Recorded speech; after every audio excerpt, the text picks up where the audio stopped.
purchased a Sri Lanka Navy Sairala offshore petrol vessel made by Goa Shipyard Limited, which is an Indian company. It shows the Indian-Sri Lankan military ties.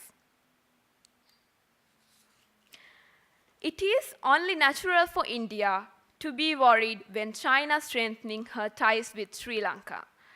The Lotus Tower that China built in Colombo gains the fears that China will use this tower to intercept Indian intelligence.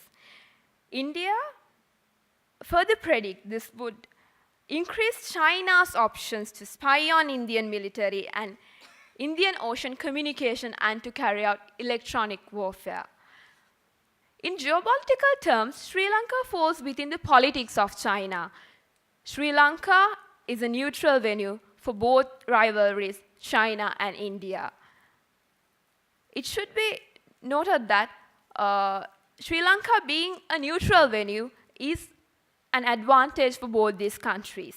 Most importantly, the fact that both of them are willing to invest in Sri Lanka heavily is an advantage to this island nation.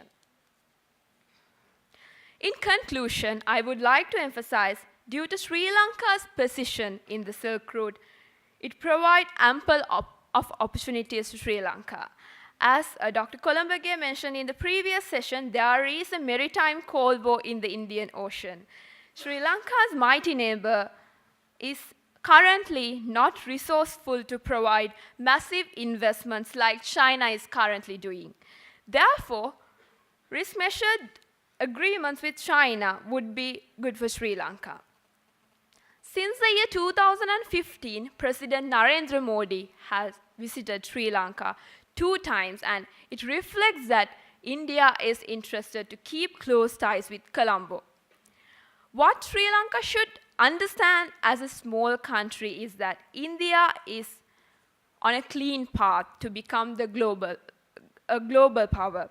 Keeping close ties with India would help Sri Lanka in her long-term success. Both India and China are changing geopolitical and economic structure in the 21st century. The developments in regard to Chinese involvement is looked at by India with suspicion due to obvious geopolitical reasons. India and China are highly militarized countries in the region. India worry these economic investments China is currently doing can someday lead to a Chinese military establishment in Sri Lanka, endangering the national security of India. India, being the next door neighbor of Sri Lanka, is mindful on China's strategic politics on Indian Ocean. If Sri Lanka moved towards the Chinese sphere of influence without addressing the interest of India, Sri Lanka will have to experience the same kind of treatment Sri Lanka received from India back in 1980s. Sri Lanka should understand that India's assistance is needed in shaping the peace inside this country and preserving her national interest. Sri Lanka should not at any cost allow another incident like 2014 Chinese war submarine incident in Colombo Harbor. Colombo should not allow China to set up military facility at any port of this country or any military establishment by China, as it will highly affect the diplomatic policies of Sri Lanka holds with India. Mutual understanding between Sri Lanka, China, and India is principal in gaining momentum for positive peace and development, as China and India are 2 main donors of foreign direct investments to Sri Lanka. It seems Sri Lanka is faced with an unavoidable geopolitical paradox that will bring lots of challenges and opportunities to this island nation in 21st century. Sri Lanka should have a strategy for 21st century to not to antagonize the regional hegemony India and to gain opportunities from both the countries, China and India. Those are my references, and with that, I would like to bring my presentation into a conclusion. Thank you.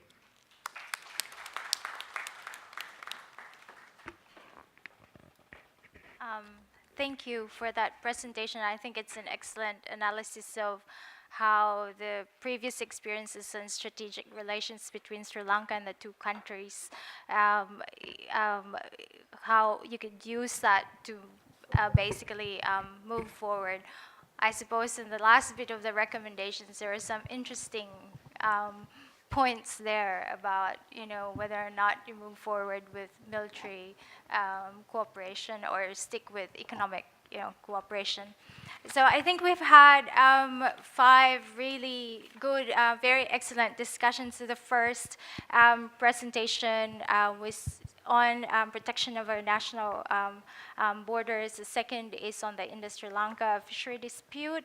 The third is on the U.S.-Japan security relations.